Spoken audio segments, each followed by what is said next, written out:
This is how I make my Maryland crab cakes. They're not Maryland style crab cakes, they're Maryland crab cakes. I was born and raised in Maryland, and this is how I make them. This crab meat is from North Carolina. I cannot find Maryland crab meat basically anywhere in Maryland unless you catch it yourself. But this is blue crab meat. It's jumbo lump, and I buy this at Costco. This crab meat is pre-picked, and it's been sitting in its own juices. I like to put it in a colander, rinse it off with really cold water, and get all that fishy taste off of it. If you pick your crab meat fresh, you have to just skip this step. Since crab meat is so delicate, I like to do my wet ingredients first and then fold in the crab meat. So we're gonna start off with 2 eggs. I'm making a double batch, and usually if you're just doing 1 pound of crab meat, you would add 1 egg. I'm gonna be telling you how to make crab cakes if you're using 1 pound of crab meat. If you use 1 pound of crab meat, you're gonna get 4 really good sized crab cakes. I'm using 2 pounds, so I should get around 6 to 8 crab cakes.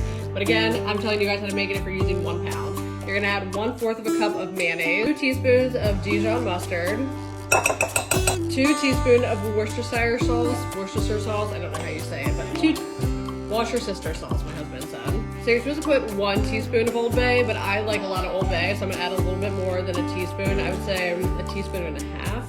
That looks good. A tablespoon of fresh parsley. Yes, you have to use fresh parsley. It gives it a great taste.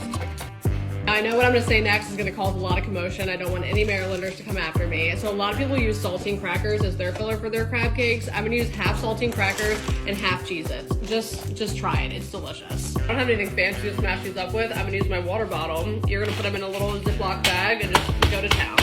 Smash them up until they're like little tiny pieces. Crab meat is rinsed off, it's nice and drained, it's basically dry. And before I add my filler, I'm gonna add my crab meat, because the key to good crab cakes is not overfilling your crab cake with a bunch of crackers. It's really hard to find a good crab cake in Maryland these days. Either they're super overfilled or they're like $65 for a crab cake.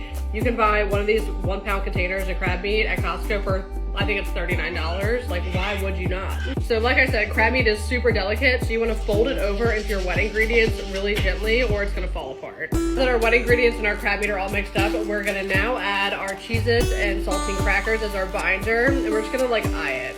Add a little bit more. I don't know if I'm the only person out here that lives in Maryland and realizes that every time I go out and get a crab cake at a restaurant, they never have Old Bay in it. So you have to dump Old Bay on top to get an Old Bay flavor, but like they are not made with Old Bay whatsoever. Now that she's all mixed up, we're gonna mold her into crab cakes and then stick the crab cakes in the refrigerator. That way they have time to like form and set. Line a baking sheet with parchment paper and then put the crab cakes on top of the parchment paper. So your hands are nice and clean. I need to take my rings off. We're gonna use our hands to mold the crab cakes.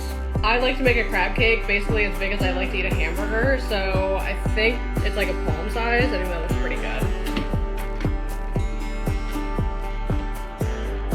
Okay, added 2 pounds of crab meat. I got 7 really good sized crab cakes. These in the fridge and they'll chill and set. I would give it at least 20 to 30 minutes to make sure they're nice and set. I'm gonna have guests over and I don't necessarily want to make a video while I have people over. I'm gonna tell you guys how you bake them. Preheated oven at 450 degrees, you're gonna add your crab cakes, and depending on how big they are, you're gonna cook them for, I would say, 12 to 15 minutes. The crab cakes have been baking for 12 to 15 minutes at 450. You're gonna take them out of the oven and then you're gonna brush melted butter on top and then put the crab cakes back in the oven on broil for, I don't know, 2 to 3 minutes, and make sure you check on them so they don't overcook and they don't crisp up.